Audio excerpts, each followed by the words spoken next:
Mi az a bitcoin? A bitcoin az első decentralizált digitális pénz. Az interneten küldhető digitális érmék. A bitcoinnak számos előnye van minden más fizetőeszközzel szemben.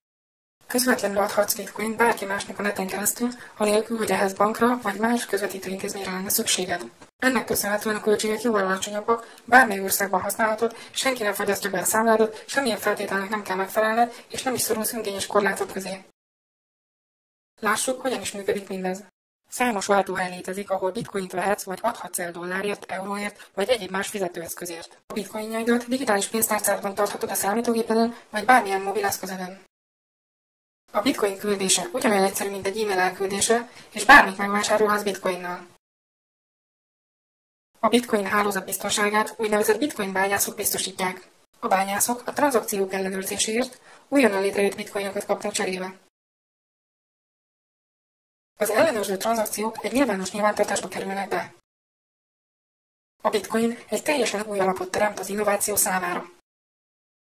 A program teljes egészében nyílt forráskódú és bárki számára hozzáférhető. A bitcoin úgy változtatja meg a pénzügyeket, ahogy az internet változtatta meg a publikálást. Ha mindenki beléphet egy globális piacra, kivirágoznak a jobbnál jobb ötletek. A bitcoin remek lehetőséget jelent az üzletek számára, hogy csökkentsék tranzakciós költségeiket. Semmibe sem kerül az elfogadása, és egyszerűen integrálható.